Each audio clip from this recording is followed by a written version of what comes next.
país, buenas noches, soy el país, yo soy Rudy González, gracias por su compañía en esta hora como cada noche aquí por Color Visión. Voy a conversar después de esta pausa con Andrés Rojas, mercadólogo,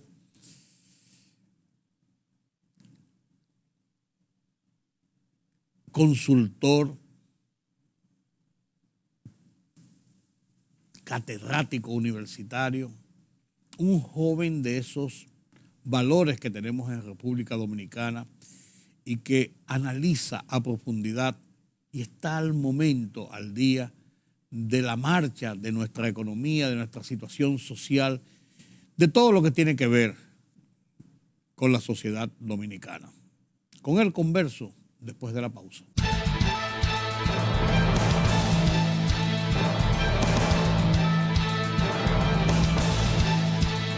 A pesar del rechazo a la resolución sobre reservas de candidaturas, la Junta Central Electoral aprobó establecer las reservas del 20% de las candidaturas por cada nivel de elección en los municipios y al Congreso.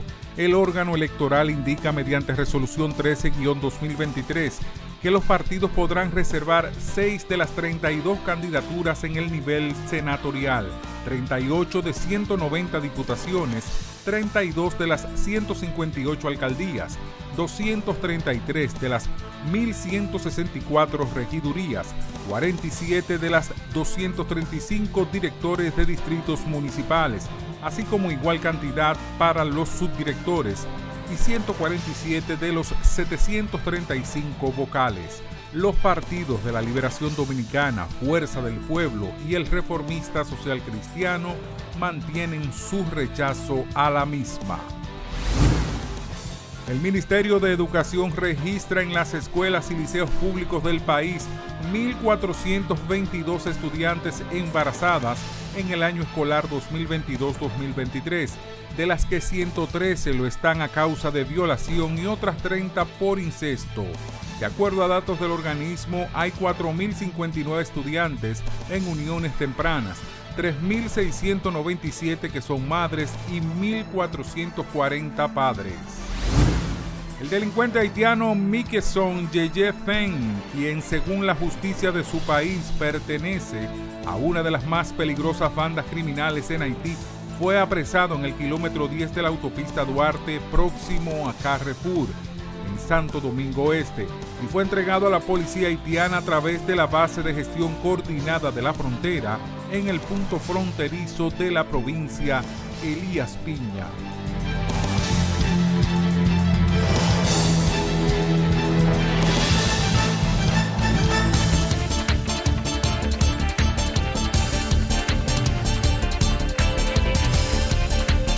Tras conocerse el veredicto de un jurado federal de Manhattan que le ha declarado culpable de abusar sexualmente de la escritora Elizabeth Jean Carroll en 1996 y de años después difamar en contra de ella, cuando denunció públicamente el asalto, el expresidente estadounidense Donald Trump ha calificado el veredicto como injusto, al tiempo que afirmó que el mismo es una desgracia para el país. Las sirenas antiaéreas sonaron hoy en múltiples puntos del sur de Israel por el aparente lanzamiento de cohetes desde la Franja de Gaza, después de que la aviación israelí bombardeara de nuevo varias instalaciones militares de la Yihad Islámica Palestina JIP en el enclave. Japón y Corea del Sur aspiran a cerrar próximamente un acuerdo para conectar sus sistemas de radar a través de una plataforma estadounidense, lo que les permitiría mejorar sus capacidades de detección de lanzamientos de misiles norcoreanos.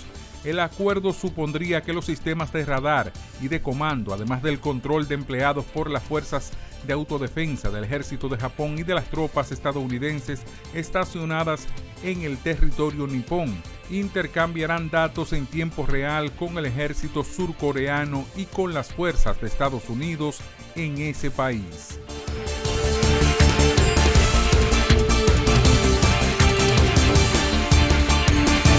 La libertad solo reside en los estados en los que el pueblo tiene el poder absoluto. Por el respeto a los valores democráticos y la dignidad del pueblo dominicano, El Rumbo de la Tarde, plural, objetivo, comprometido siempre con la verdad. Con Georgie Rodríguez, Rudy González y Ramón Colombo.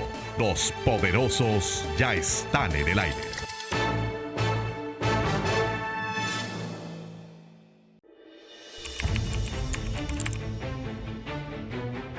Periodismo de investigación, columnas, opinión, análisis, reportajes de fondo. Hora por hora, una completa plataforma multimedia. Periodismo con valor. Noticias horaporhora.com.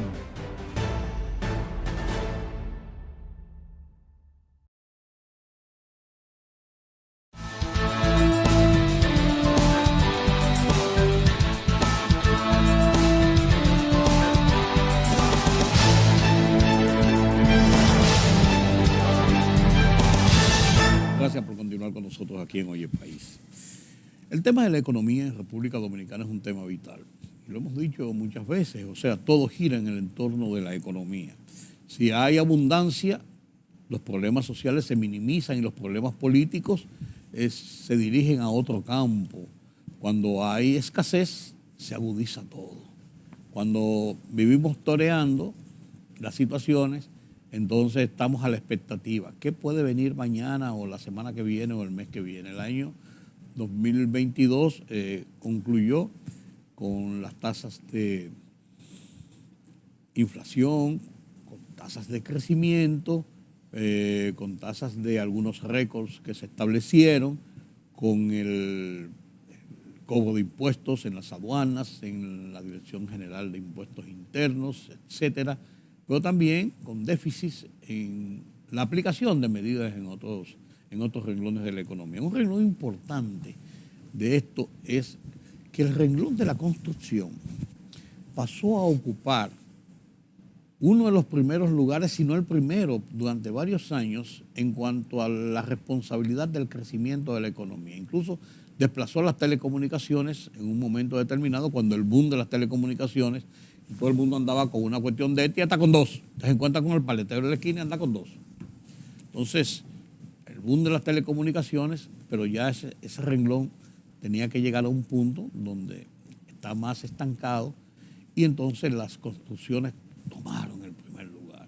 ¿Qué ha pasado después de la pandemia con la situación de la economía mundial, con los aumentos de las tasas de interés en República Dominicana, por ejemplo, para enfrentar el tema de la inflación? ¿Qué ha pasado con la construcción?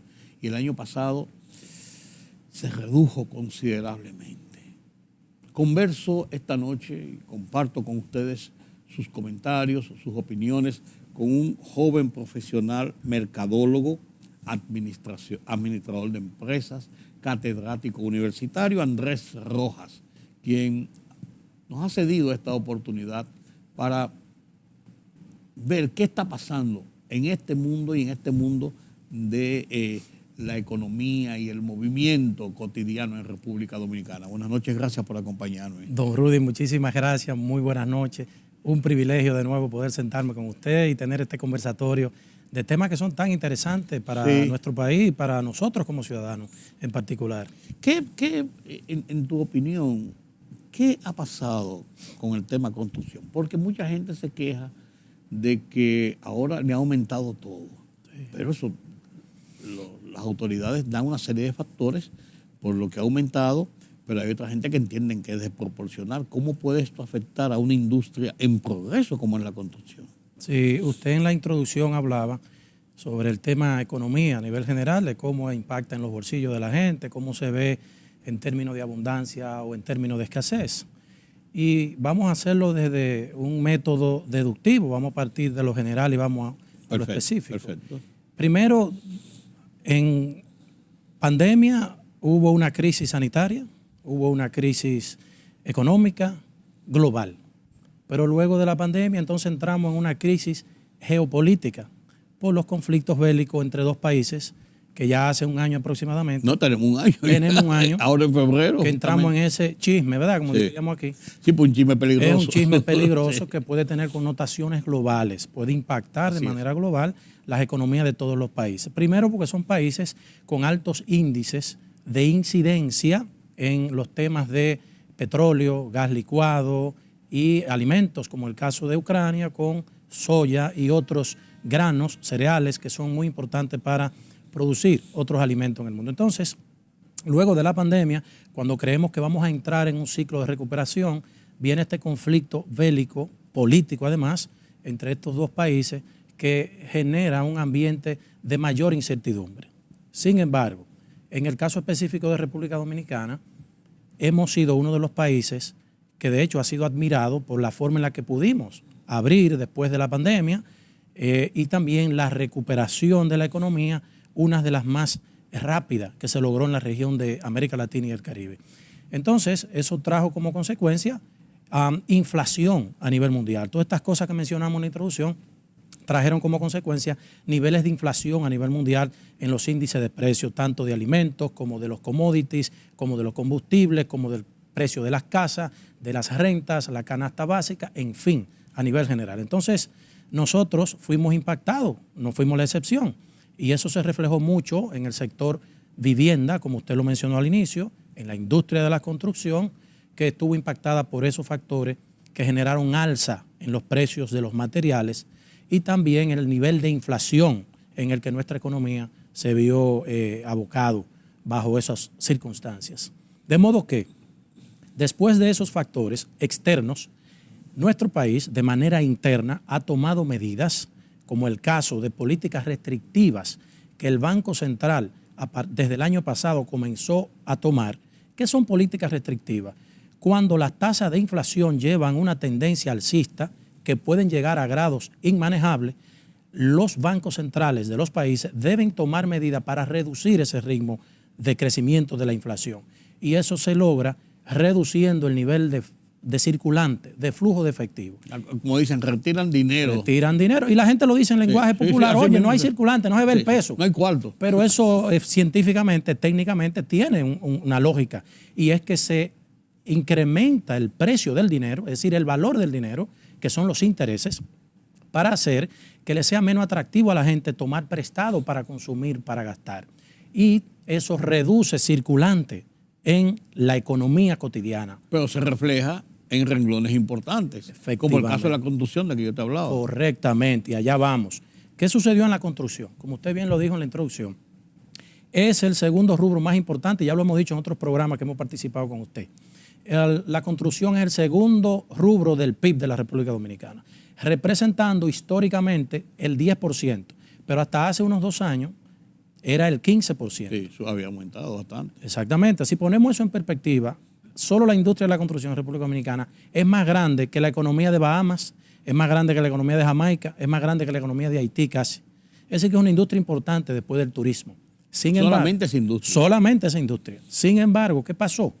Luego de la crisis de la pandemia y luego del conflicto Rusia-Ucrania, la disparada en el precio de los materiales de construcción y la subida en la tasa de intereses generó una desaceleración del ritmo de crecimiento de la industria de la construcción. Por ende, eso tiene un impacto directo en que podamos lograr seguir reduciendo el déficit habitacional de viviendas de bajo costo que tenemos en República Dominicana. Pero también ha impactado porque eso ha venido por muchos factores, incluso dentro del camino de estas alzas en los materiales de construcción, estuvo también el tema de los fletes, el aumento de los fletes.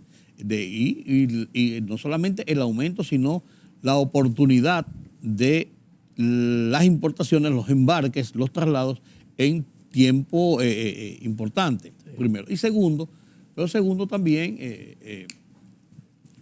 Andrés, un tema es que si bien es cierto que impacta en la industria de la construcción para construcciones de bajo nivel, también los de clase media son sumamente impactados porque aquí se ha producido en los últimos tiempos un boom de construcciones para gente de clase media casi en paralelo a la de las clases más pobres. O sea, de clase media hacia abajo. Entonces, porque los de clase alta tienen como su situación de vivienda más o menos resuelta. Yo creo que ahí el jamón del sándwich sigue siendo la clase media. No sé qué te parece a ti. Sí, totalmente de acuerdo, don Rudy, con usted. Tiene mucha razón y lo vamos a explicar. Ajá. Básicamente, las viviendas de bajo costo que se están construyendo en República Dominicana no son viviendas para clase baja, no son viviendas para clase pobre, son viviendas para clase media. ¿Y por qué? Bueno, porque el nivel socioeconómico de una familia lo determina su nivel de ingreso. Y según el portal de la Tesorería de la Seguridad Social de nuestro país, el 78% de los empleados públicos y privados ganan menos de 30,000 pesos. Es decir, eso es clase baja, media baja. Si tomamos que para que una persona pueda tener acceso a una vivienda de bajo costo, el mínimo que va a pagar en una cuota, si su ingreso es de 20,000 pesos, es de 8,000 pesos mensuales. Un 40%. Es un 40%, exactamente. Sí. De hecho, está establecido así. Para que sea considerado viable un candidato que tome un préstamo para vivienda, así sea bajo costo, o vivienda de clase media o vivienda de clase alta, ¿cómo sobrevive con debe tener una capacidad de pago del 40% de sus ingresos. Doble empleo. Y la canasta básica, sí. Cómo se alimentan y sí. Cómo van a la escuela los hijos y cómo calzan y cómo cubren las medicinas. Una persona que gana 20,000 pesos debería pagar una cuota de 8,000 mensual, pero eso es aplicando a un préstamo de 889,000 pesos. Es decir, que la vivienda de bajo costo, para que realmente tengan acceso a la familia de bajo ingreso, debe oscilar entre 1.5 millones a 2.5 millones. Pero ¿qué pasa? La realidad es otra. Las viviendas de bajo costo que actualmente se están ofertando en el mercado de la República Dominicana oscilan entre 4.5 y 5.5 millones de pesos. Que es un valor real, aún con los subsidios que le da el gobierno. Correctamente. Aún con eso, pues es el valor real. Es el valor real de mercado. Entonces, solo las familias real de clase media que ganan sobre los 30,000 pesos pueden tener acceso a los préstamos para esas viviendas. Es decir, que todavía no estamos dando en el clavo de la necesidad real, que es dotar de oportunidad a las familias pobres para que puedan tener acceso a una vivienda digna. Sin embargo, con esto no queremos discriminar y decir que las clases medias o las clases altas no tengan el mismo derecho. No, claro. Sin embargo, es la oportunidad que sí la tienen en un mayor grado, porque el nivel de ingreso que tienen les permite tener acceso, porque una cosa es que el Estado, a través del Banco Central, promueva medidas como la que se acaba de promover, medidas proactivas, con liberar esos fondos del encaje legal del Banco Central para prestarlo a tasa del 9%, fija hasta 5 años. Sí, pero la persona tiene que calificar para eso. Es decir, la entidad financiera tiene unos indicadores de niveles de riesgo que el solicitante debe cumplir, sí, para que pueda tener acceso al préstamo. No es que es automático que usted va a ir al banco. Mire, el Estado liberó 21,000 millones para vivienda de bajo costo y yo soy pobre y necesito una vivienda. A mí hay que darme un préstamo. No es así. Además, yo, conversando con unos amigos, hacíamos un análisis real. Y es el hecho de que cuando a una persona le dan un apartamento, Ciudad Juan Bosch, a poner un proyecto muy amplio, su estatus inmediatamente pasa a ser otro. Aquí usted vive en La Cañita y usted gana 15,000 pesos. Usted vive en La Cañita, gana 15,000 pesos y esos 15,000 pesos, con eso usted vive en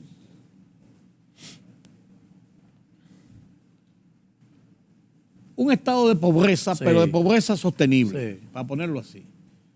Pero a usted le aumentan 5,000 pesos y usted ya se muda para Villa Consuelo o se muda para María Celadora. Sí. Y entonces, si usted pagaba 1,000 pesos, 1,200 pesos de una casita que tenía ahí, usted comienza a pagar 5,000 pesos. Y comienza su estatus a aumentar. Pero con eso conlleva con el transporte, con el niño en el colegio, con los gastos. Entonces, una persona que recibe una vivienda de esta naturaleza con un apoyo importante del gobierno, a final de cuentas, al cambiar su estatus, también cambian sus necesidades de gastos. Correcto. ¿Eso es correcto? Sí. Porque eso lo analizábamos unos amigos en estos días. Uno pasa de un sí, estatus a otro aquí, sí. es como cruzar una esquina. Yo creo que eso no necesita que se le agreguen muchos detalles porque usted lo acaba de explicar muy bien, sería redundar. Sin embargo, eso es correctamente y en todos los niveles socioeconómicos. Aplica para nosotros. Usted fue en un momento una persona quizás de niveles medios bajos, luego fue escalando social y económicamente. Ha sido mi experiencia también. Yo vengo de vivir parte atrás, en un callejón, en Cristo Rey, donde me crié, después de venir del campo donde nací con mis padres.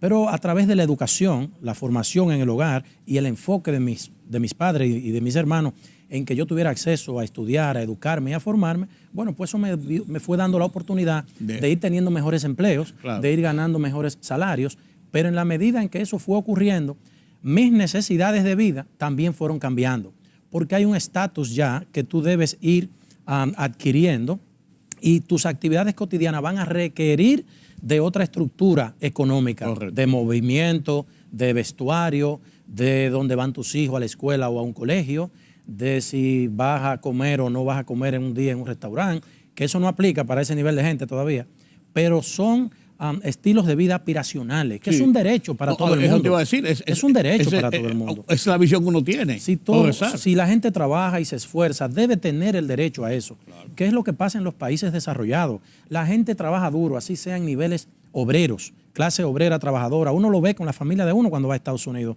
Viven en niveles de clase trabajadora, pero tienen una vida digna. Pueden ir a un restaurante, pueden vestir, pueden calzar. En su casa tienen los enseres básicos para una vida con dignidad. Incluso hasta pueden planear un viajecito de vacaciones cada 2 años, venir a República Dominicana. En fin, yo creo que eso es un derecho humano. Y lo que usted explica es eso, es que en la medida en que la gente va, la movilidad social se llama, en la medida en que vamos alcanzando movilidad social, bueno, pues vienen otras necesidades. Algunas son aspiracionales, pero otras son reales. ¿Por qué? Porque ya quieres ofrecerle a tu familia una calidad de vida distinta. Y ahí no hay un espejismo en el que se aprovecha muchas veces el populismo, el populismo periodístico, el populismo político, el populismo de la aspiración y la competencia, la competencia normal que hay entre familias y entre amigos. Eso no tiene mucho que ver con eso. Sí, don Rudy, qué bueno. Y el Estado está en la capacidad dominicana de suplir ese anhelo, ese espejismo que tiene la gente. No, qué bueno, don Rudy, y qué profundo, porque quizás de usted no tener esa reflexión no llegásemos ahí. ¿Qué sucede?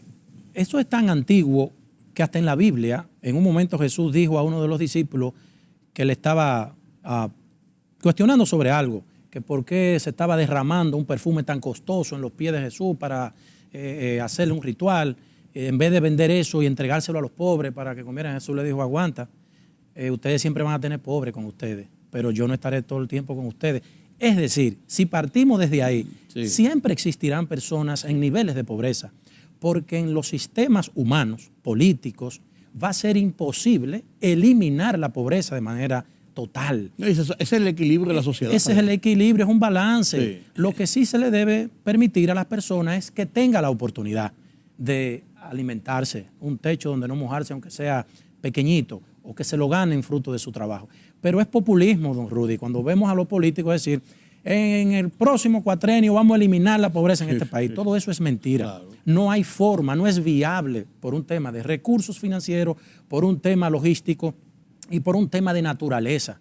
Entonces, oigo decir también muchas veces que si nosotros pudiésemos erradicar los niveles de corrupción que tenemos, no solo en República Dominicana, en la mayoría de países latinoamericanos esa es la realidad. Es posible que esos recursos orientados a ofrecerle oportunidades a la ciudadanía, quizás los niveles de pobreza sean menos. Se pueden reducir en un porcentaje razonable, pero es una fantasía, es un sofisma. Tú decir, un político en un discurso, y vamos a eliminar la pobreza el año que viene, y en 4 años más aquí no va a haber un pobre. Claro, claro. Yo estoy oyendo eso desde que tengo uso de razón y cumplí 50 años. Y cuando cruzo los puentes hacia la zona oriental y miro hacia abajo, veo que eso es mentira, no se ha cumplido. Al contrario, más casas hay. Pero otro factor, el que usted dijo, el tema social, la competitividad, el querer ser como aquel, como el otro. Los medios de comunicación tienen mucha incidencia hoy en día, los influencers, vendiendo mensajes de que es posible salir rápido de la pobreza y de manera fácil. ¿Y dónde llegamos? A estos casos que acabamos de ver recientemente en los medios de comunicación, con 2 caballeros que están siendo acusados por crear estructuras de negocios fraudulentos, piramidales, de esquemas Ponzi, que le venden sueño a la gente de multiplicar dinero rápido para que puedan ganar en un tiempo corto de tiempo, ¿verdad? Y niveles de rentabilidad que son imposibles en el mundo real del negocio, de los negocios. Entonces terminan siendo estafados. Ahí viene el espejismo. Y ahí viene el de espejismo, la gente, claro. La ignorancia ligada con el espejismo. Dice, aquí está la oportunidad de mi vida. Yo vi una señora que fue entrevistada, que víctima de una de las estafas, que dijo que le preguntaron por qué llegó a confiar y a entregar esa cantidad de dinero al caballero. Ella dijo, bueno, yo vi que ese hombre siempre, en las redes sociales, sí, ese señor siempre está viajando, anda en un avión privado, un carro moderno del año, la oficina está en una torre, eso es espejismo. Sí, y la gente no quiere ir al fondo de las cosas, sí, y razonar y pensar de que no existe un modelo que te permita ser de domingo a lunes rico. No existe. Entonces, sí, don Rudy, eso es así, son espejismos, son falsas promesas que lamentablemente nunca van a... ¿Qué se vislumbra para este 2023, después de las experiencias del 2022?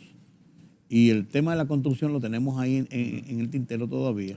Puede ser un tema también de las construcciones para poder poner ejemplos, sí, de lo que podemos esperar en el 2023. A mí me preocupa que es un año preelectoral y entonces todo, sí, se politiza. No porque hayan campañas, lo que sea, sino porque todo entonces pierde la esencia. Sí. Como por ejemplo este mismo caso del tema del proyecto de ley de inmigración, que tenía sus cosas bien, pero cuando se politiza se pierde la realidad de la visión de lo que se persigue. Totalmente. Eso yo lo entiendo así. Totalmente de acuerdo. Bueno, en perspectiva, el 2023 ha sido proyectado por los organismos internacionales, el BID, el Banco Mundial, la FED y otros, que República Dominicana será uno de los pocos países en la región con crecimiento positivo, alcanzando el orden del 5%. Que es como cerramos en el 2022. Es el ritmo que hemos llevado. Es el ritmo histórico, tiempo, es el potencial de nuestra economía. Durante los últimos 10 años ese ha sido el promedio, regional 5%. Sí, no, y hemos ido a la vanguardia. Y una economía sana, sí, que no ha tenido esos picos bruscos de caída ni de subida, sino que ha mantenido ese estándar, excepto 2020 por la pandemia. Bueno, pero eso fue el mundo entero.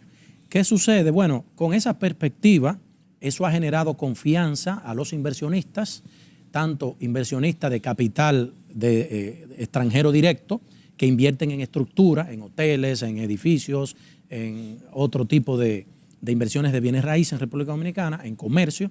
Eso ha generado confianza a nivel internacional al grado que la calificación crediticia de República Dominicana viene de BB a BB+, de acuerdo a una institución que califica los niveles de riesgo de los países. Entonces, eso dice que si no estropeamos, si nuestros políticos no estropean el entorno, la economía de nuestro país, el 2023 puede ser sana.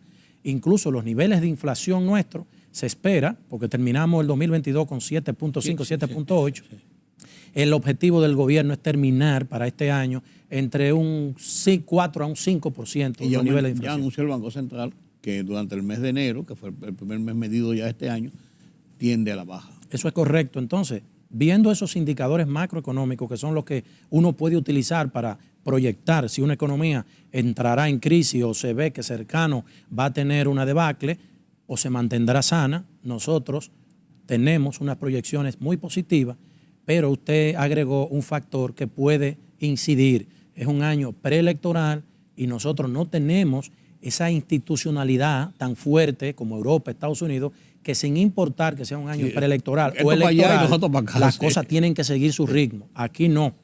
Ya sabemos que se utilizan recursos del Estado para las campañas, para aquello y para lo otro. Y todo se politiza. Y todo se politiza. Entonces vamos a esperar que no sea así y nosotros podamos tener un 2023 que nos permita respirar y recuperarnos tal como lo hemos venido haciendo. Como consultor, como mercadólogo, y con esto concluimos, ¿tú me recomiendas que compre una vivienda ahora? Porque ese es un tema que yo quería discutir contigo, porque hablamos los otros días en otro programa y conversamos sobre el tema de la vivienda y el costo de la vivienda. Yo quiero comprar un apartamento, ¿qué hago? Sí. Es momento de comprar, debo esperar que todas las cosas se allanen un poquito más, porque hay un dejo de especulación dentro de la realidad de la economía en cuanto a lo que son los materiales, los costos, los intereses, todo esto.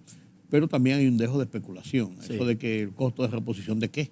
Si yo te compré esa vivienda en plano hace 2 años y tú terminaste de hacerla. Sí. Y tiene 8 meses ahí con ella cerrada. Correcto.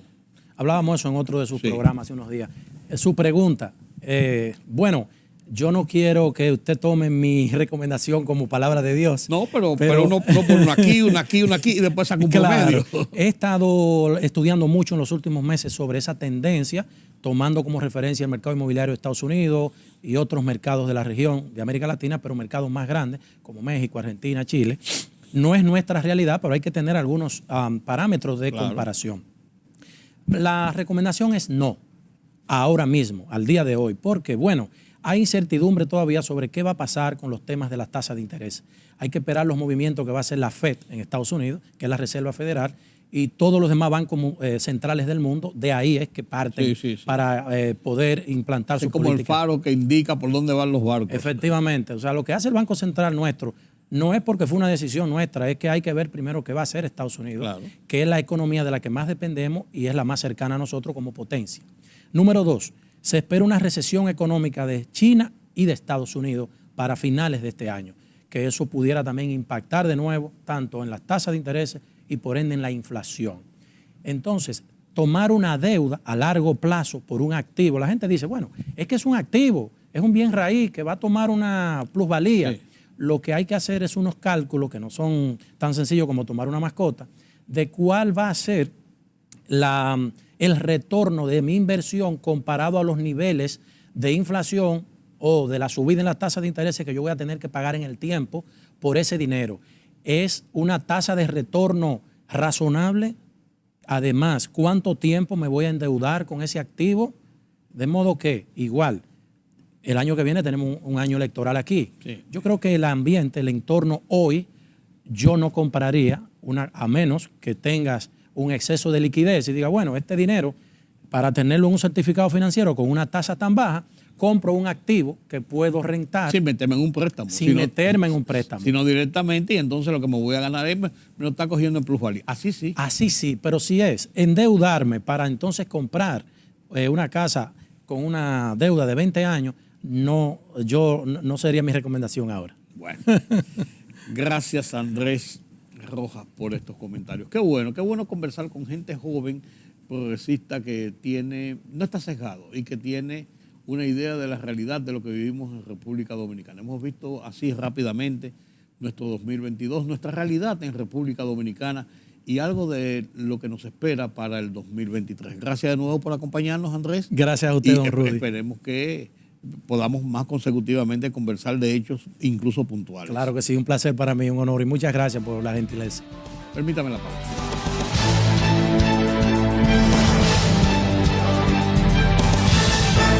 La libertad solo reside en los estados en los que el pueblo tiene el poder absoluto. Por el respeto a los valores democráticos y la dignidad del pueblo dominicano, el rumbo de la tarde, plural, objetivo, comprometido siempre con la verdad. Con Georgie Rodríguez, Rudy González y Ramón Colombo. Los poderosos ya están en el aire.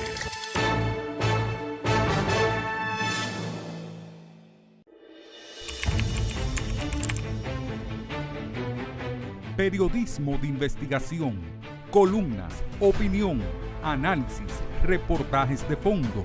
Hora por hora, una completa plataforma multimedia. Periodismo con valor. Noticias horaporhora.com.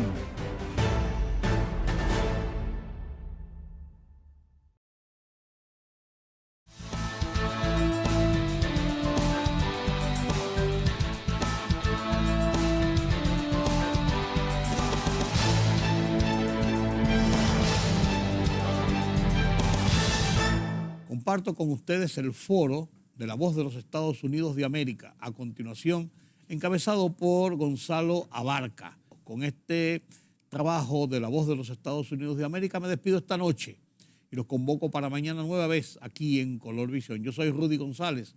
Pasen un feliz resto de esta noche.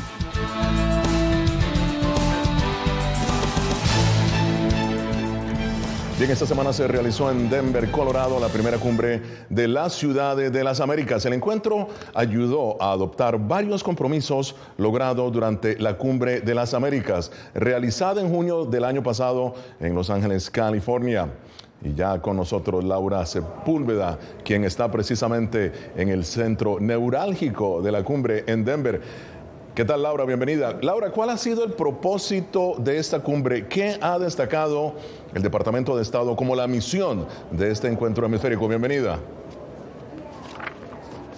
Hola, Gonzalo. Pues bueno, efectivamente, el propósito de este encuentro es buscar cuáles son esas problemáticas o esos temas que son álgidos para cada uno de los países y trabajarlos de manera local. ¿Qué quiere decir? Por ejemplo, cuando miramos el tema de migraciones, normalmente pensamos que la gente llega de uno o a otro país y precisamente cuando miramos esto, ellos tienen que pasar primero por unas ciudades. Cuando la gente llega a un lugar, pues no, sí, llega a Estados Unidos, pero llega, por ejemplo, a alguna ciudad del estado de Texas, por ejemplo, al Paso. Y esto precisamente es lo que estaba mirando este encuentro, esta cumbre, para buscar desde lo local cuáles son esos temas esenciales que se deben trabajar desde los líderes más pequeños, por así decirlo, para el impacto a nivel nacional. Bueno, en realidad es monumental el desafío que tienen las personas, ¿no? Los concejales que se encuentran, los presidentes de las municipalidades que se encuentran en la cumbre. Pero, muy bien, ¿cuáles son esos temas neurálgicos o los temas más relevantes que se han tratado en la cumbre, Laura? Pues son tres temas esenciales los que hemos estado trabajando en medio de esta cumbre de las ciudades de las Américas. La primera, como usted bien lo decía, lanzada por parte de Estados Unidos. Primero tenemos cambio climático, un tema que tenemos que trabajar muy de cerca y de la mano para poder un poco evitar esa huella humana que hemos venido dejando en el planeta. También tenemos el tema de la inclusión, cuando estamos hablando de esas poblaciones que son consideradas minoría y que necesitan un poco más de atención y de ayuda para salir adelante y para sentirse protegidas en medio de la comunidad a la que pertenecen. Y por último, pero no menos importante, estamos hablando del tema de migraciones. Recordemos, por ejemplo, que aquí, específicamente en Estados Unidos, estamos muy cerca de que se levante el título 42. Claro. Esta medida que fue creada precisamente para el control de migraciones, muy cerca al, digamos, relacionada con todo el tema del COVID-19, que fue adoptada por la administración anterior, pero que continuó a lo largo de esta. Estamos a puertas de que se levante. La Casa Blanca hizo un anuncio para intentar controlar las migraciones desde Sudamérica, Centroamérica, previo a la llegada a esta zona norte, y le pedimos la reacción a la alcaldesa de Ciudad de México, esta jefe de esta ciudad, y quien reaccionó precisamente ante la medida. Esto fue lo que nos dijo Claudia Sheinbaum. La única manera realmente de disminuir la migración es invirtiendo para el desarrollo. La gente no migra en general por gusto, sino migra por necesidad. Entonces el control... Muy bien, gracias Laura Sepúlveda desde Denver, Colorado. Muchísimas gracias por tu informe. Nos vemos pronto, ¿eh? A ustedes, feliz día. Claro que sí. Bien, y para analizar los temas y los retos de esta cumbre me acompaña Raiza Banfield, ex vicealcaldesa de Ciudad de Panamá, arquitecta, presidenta de la Fundación Panamá Sostenible. Maureen Porras, concejal del Doral en Florida, abogada de inmigración también. Y el doctor Jerry Sabio, concejal de La Ceiba en Honduras. Bienvenidos todos. Voy a empezar contigo, Raiza. Bueno, has participado en esta cumbre de las ciudades. ¿Qué desafíos ves en el tema de cambio climático y la protección a las comunidades vulnerables? Muchísimas gracias y saludos a todos los seguidores de La Voz de América. En efecto, justamente ayer participábamos de un panel analizando las condiciones de las poblaciones más vulnerables, que particularmente son las poblaciones afrodescendientes, indígenas, que migran, ¿no? Y que están ocupando sitios en las ciudades que eran como los restos de ciudades, los desperdicios, si se puede decir, los lugares no habitables, y por tanto están expuestos a las consecuencias climáticas. Si pensamos en cifras de la ONU, que en el 2021 se incrementó en 1.5 millones los migrantes climáticos, llevando esta cifra a 4.6 millones de personas que migran no solo de un país a otro, sino dentro de sus propios países buscando mejores condiciones. Eso agrava los desafíos urbanos en ciudades latinoamericanas que están creciendo exponencialmente, demandando más consumo, generando más residuos y aumentando la huella climática. Claro. Entonces es un círculo vicioso que se alimenta por la condición. Ahora, Maureen, la migración fue uno de los temas abordados en la cumbre, ¿no? Y hemos visto precisamente el informe de Laura. De hecho, el gobierno de Biden, como lo dijimos, ha establecido más bien centros de procesamiento de migrantes en Colombia y Guatemala.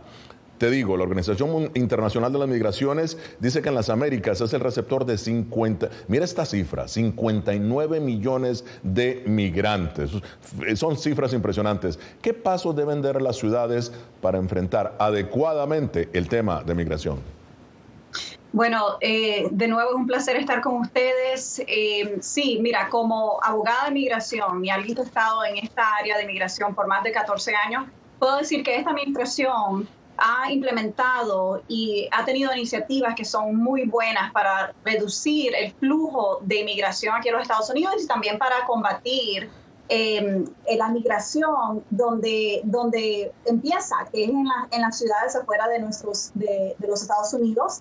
Y claro, para prepararse hay que hacer varias cosas. Por ejemplo, aquí en los Estados Unidos, en nuestra ciudad, nosotros podemos ayudar en poder integrar a estas nuevas personas que están entrando a nuestra ciudad. Y sin embargo, aquí en nuestra ciudad de Doral tenemos una de las agencias más grandes de reasentamiento que ayuda con mucho de la integración a la comunidad que se ve para los inmigrantes, y como ciudades necesitamos trabajar en conjunto con esas organizaciones, cual propósito al fin es que estas personas, estos nuevos inmigrantes, entren en la comunidad y también se conviertan en personas que son autosuficientes. Yeah. ¿Y cómo hacemos eso? Podemos ayudar a estas organizaciones a hacer el trabajo de preparar a los inmigrantes para los trabajos. Están muchos aquí ayudando con los permisos de trabajo, aplicar para ese permiso de trabajo, prepararlos con el inglés. Y eso es algo que creo que las ciudades pueden empezar a hacer para contribuir y ayudar a estas personas a integrarse. Bueno, muy bien. Y ahora, Jerry, uno de los objetivos de la cumbre fue precisamente la promoción de la salud pública, o promover la salud pública. Tú, como médico, como concejal, ¿no? ¿Qué herramientas deben tener las municipalidades para ofrecer servicios de salud de calidad a sus comunidades? Bienvenido. Muy buenos días, gracias Gonzalo desde La Voz de América, bendiciones. Realmente nosotros en Honduras somos un país privilegiado donde tenemos muchas bondades naturales y que pues obviamente nuestras comunidades de afrodescendientes y garífunas, que son las asentadas y que corresponden a un 3% de lo que es la población nacional, están ubicadas en lugares específicos, estratégicos y lugares con muchas bondades, pero que también faltan de accesos a lo que tienen, y eso es uno de los problemas trascendentales para el acceso a la salud. Y no digamos cuando tenemos que hacer centros de salud, pero que tenemos que licenciarlos, tenemos que certificarlos, y que no hay insumos adecuados para que pueda lograrse la atención. Desde la Municipalidad de La Ceiba, la Corporación Municipal está haciendo un esfuerzo en ese aspecto, en crear centros de atención de salud en diferentes zonas en la ciudad para poder darle a la población más desposeída la oportunidad de tener acceso a estos servicios de salud en este tiempo, Gonzalo. Claro. Continuamos en Foro de la Voz de América. El medio ambiente fue uno de los temas principales de esta cumbre de las ciudades, de la mano con la seguridad y las comunidades marginales. Continúa con nosotros Raisa Banfield, ex vicealcaldesa de Ciudad de Panamá, arquitecta, presidenta, fundadora de la Fundación Panamá Sostenible. Maureen Porras, concejal de Doral, en el bellísimo estado de Florida, abogada de inmigración, y el doctor Jerry Sabio, concejal de La Ceiba, en el hermoso país de Honduras también. Muy bien, vamos, antes de continuar el análisis, veamos algunas cifras de las Naciones Unidas sobre las ciudades. Vean estas cifras: 3.500 millones de personas, es decir, la mitad de la humanidad vive en las ciudades. Se prevé que esta cifra aumentará a 5.000 millones para el 2030. El 95% de expansión de terrenos urbanos en el mundo se dará en las naciones en desarrollo, obviamente América Latina entre ellas. 883 millones de personas viven en barrios marginales y la mayoría se encuentra en Asia Oriental y Sudoriental. Las ciudades del mundo ocupan el 3% de la tierra, pero representan el 60 y el 80% del consumo de energía y el 75% de las emisiones de carbono, a pesar de ser solamente el 3%. Bueno, Maureen, además del desafío del alto porcentaje, ¿no?, de las emisiones de carbono, también está el de la educación de calidad. La pregunta es, ¿cómo garantizarla? ¿Qué políticas se pueden implementar para conseguirla? Sí, y eso es muy importante. Sabes que aquí en la Florida somos un estado que en verdad estamos vulnerables al cambio climático y muchos de nuestros residentes no lo saben.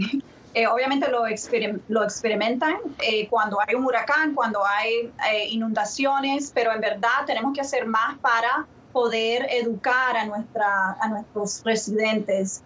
Y aquí en el condado de Miami-Dade y también en la ciudad hay varios programas que hacen eso, exactamente eso, educan a los residentes. Hay uno que se llama Catalyst Miami, que es un curso de liderazgo en la parte ambiental y también estudian el crisis, el cambio climático. Es algo que nosotros tenemos que promover, claro, tener accesible y priorizar, que es muy importante.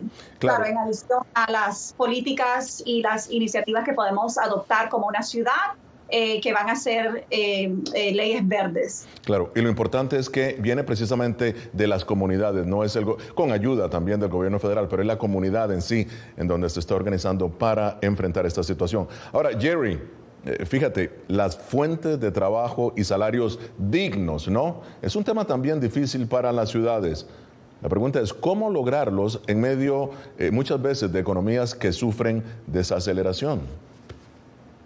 Definitivamente es una pregunta muy buena porque existe en nuestros países la desigualdad muy frecuente y pues nosotros en su momento fuimos alcalde de la ciudad del puerto de la ciudad de La Ceiba, pero que encontramos disparidad en esos sueldos y salarios y realmente a través del gobierno central y el Congreso Nacional de la República se emite lo que es el salario mínimo base que se puede establecer para la población en general.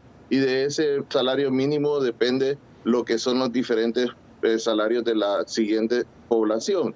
Pero que también sabemos de que es una municipalidad clase A la que liderábamos en ese momento y que actualmente como concejal sabemos de que se necesita ese equiparamiento de lo que son los sueldos y salarios y eso se está trabajando desde los recursos humanos para poder darle una mejor capacidad también en cuanto a estudio y el nivel educativo que necesitan estas municipalidades para tener salarios dignos. Muy bien.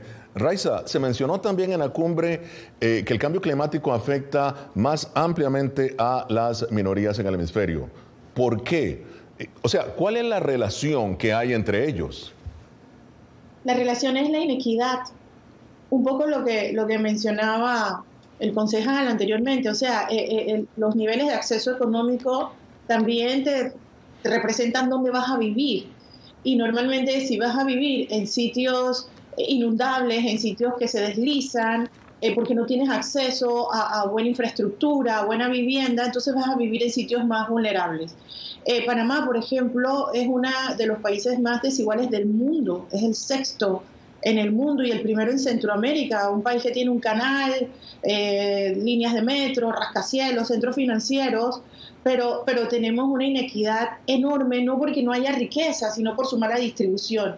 Y eso se refleja en el territorio, en el uso del territorio, y siendo un país vulnerable por el cambio climático, en elevación de nivel del mar, cambio de temperatura, pérdida de alimentos, etcétera, las poblaciones más vulnerables son las que no solamente son más vulnerables económica y socialmente, sino climáticamente. Continuamos en Foro de la Voz de América. Bien, el impacto del medio ambiente y su huella en realidad en las Américas fue abordado por el subsecretario de Estado para el Desarrollo Económico, Energía y Ambiente, José Fernández. Esto fue lo que dijo la Voz de América. Y los alcaldes son los que saben eso. Los alcaldes saben qué es lo que necesitan para resolver el problema. Y lo que estamos tratando de hacer es crear lazos, crear conversaciones para asegurarnos de que seguimos en comunicación y que trabajamos conjuntamente a problemas para disminuir y reducir, eliminar los problemas globales. Maureen, el subsecretario Fernández asegurando que trabajan conjuntamente con las municipalidades de las Américas. Ahora, gobernanza y democracia representan también desafíos en todo el continente en realidad. ¿Qué pueden hacer las municipalidades para estimularlas? Sí, bueno, es importante la educación, también liderar, por ejemplo, un ejemplo ahorita, la administración de Biden excluyendo a países de las cumbres de las Américas como Venezuela, Cuba, Nicaragua, porque son antidemocráticos, países antidemocráticos que han perpetuado muchas violaciones de derechos humanos. Es un empiezo, ¿verdad? Iniciamos de esa manera. Y también, claro, la educación, educar a nuestros residentes de la importancia de la democracia y de que somos un país democrático y que debemos mantenernos de esa manera. Bien. Jerry, ¿qué retos enfrentan las municipalidades como la tuya, ¿no?, para desarrollar mejores políticas de salud? Sí, los retos siempre van a existir en cuanto a la burocracia que tiene el país en lo que es el tema de salud. Realmente para lo que son las compras de los medicamentos, actualmente se cambió de un fideicomiso a hacer licitaciones de medicamentos y esto genera un retraso y hasta actualmente el ministro de Salud ha documentado que solo se ha abastecido en un 40% todo lo que son los diferentes hospitales. Y como médico que trabajo en el sistema de salud he visto una carencia en estos momentos de lo que son la atención en salud y es una de las problemáticas que existe y lo dificultoso es más que todo la burocracia que existe para poder hacer todos los procesos que se llevan a cabo en la compra de estos insumos. Raiza, también se dialogó sobre las formas de promover la igualdad racial a nivel local. ¿Cómo hacerlo, en tu opinión? Sí, yo quiero añadir algo, porque claro, estás preguntando cómo profundizar y democratizar y generar todos estos valores. Yo pienso que sí hay que educar, pero más que educar a la población, hay que educar a los políticos. ¿Por qué? Porque los políticos de la región en general, hablo de mi país y puedo hablar por cualquiera de Latinoamérica, aspiran a gobernar ¿para qué? Entonces, vivimos una crisis climática que es una transversal, o debería ser una transversal para la toma de decisiones, pero los políticos llegan a los distintos puestos y no tienen idea de qué hacer. Empezamos a escribir con el librito viejo de principios del siglo XX y nunca vamos a transformar nuestras sociedades porque mientras están aprendiendo, se llegó el cambio de gobierno y vuelve la política para atrás. Entonces, realmente necesitamos que el cambio climático, con todas sus variables para hacerlo holístico, lo social, la equidad, lo ambiental, la salud, sea una capacitación política permanente dentro de las estructuras formativas de los partidos, de los aspirantes. De otra manera, va a quedar la ciencia hablando por un lado, el foro de Davos hablando por el otro, y los políticos haciendo lo que siempre han hecho, porque es como se ganan las elecciones. Yo creo que ahí está la clave, y la población exigir, claro, participar e informarse. Ahora, en términos de igualdad racial a nivel local, ¿cómo lograrlo? ¿Cómo hacerlo? Bueno, ahí la educación es clave y hay que romper con estereotipos, hay que mejorar legislaciones, hay que visibilizar, porque lo que no se mide no se cambia. Si no estamos evidenciando esas diferencias y esas exclusiones para generar políticas que luego integren, no lo vamos a hacer. Entonces vivimos como con lo malo conocido, sin interesarnos en que haya mayor inclusión. Y estos movimientos migratorios de los cuales hablábamos al inicio, están fortaleciendo esas exclusiones, porque estamos migrando de distintas latitudes, distintas razas, y estamos generando nuevas segregaciones. Ya en la parte final de Foro de la Voz de América. Muy bien, Raiza, tus conclusiones sobre esta cumbre de las ciudades y sus temas. Es un esfuerzo maravilloso, tenemos que aterrizarlo, tenemos que incomodarlo para moverlo hacia adelante. No basta solamente con señalar los problemas, sino interactuamos y aprovechamos estas redes regionales que se han armado para aprender de ejemplos, experiencias y fortalecer nuestros procesos locales. Maureen, tu análisis. Sí, también voy a eco lo que dice mi colega. Fue una iniciativa espectacular traer a todas las ciudades, porque en verdad las soluciones y las decisiones que se hacen a nivel local son una de las que tienen el mayor impacto en las comunidades, y no tenemos que esperar para las cumbres para hacer esto. Nosotros somos parte del programa de Ciudades Hermanas podemos intercambiar ideas afuera de las cumbres también. Pero definitivamente hay que seguir este tipo de colaboración con otras ciudades y poder proponer soluciones y también compartir soluciones que ya han visto ser exitosas en otras ciudades y países. Muy bien. Y ahora, Jerry, tus conclusiones sobre esta cumbre, sus temas, sus desafíos, lo que tú vives en tu país como concejal. Sí, gracias nuevamente, Gonzalo, por la oportunidad y a La Voz de América por estos espacios. La cumbre es un espacio valioso e importante de oportunidades y consensos y retos y desafíos en el hemisferio, que también genera acciones importantes, positivas en el futuro de los ciudadanos. Promueve la cooperación y el crecimiento económico, social, ambiental y la prosperidad e inclusión en los logros en la región, basado en el respeto de la democracia, la libertad fundamental y dignidad del trabajo y libre empresa. Nosotros tenemos un país bello y hermoso, pero tenemos mucho desplazamiento migratorio forzado, y esto debido a lo que es nuestra población afrodescendiente vive a nivel costero, donde hay erosiones en la actualidad, y es terrible este tema. Y comparto con las hermanas que estaban mencionando también las dificultades, y agradezco a todos y cada uno el apoyo que han brindado también a nuestra municipalidad de La Ceiba. Gracias. Muchísimas gracias al doctor Jerry Sabio, a Maureen Porras y a Raiza Banfield. Llegamos así al final de esta edición de Foro. Nos vemos la próxima semana. Desde Washington, les habló Gonzalo Barca. Hasta pronto.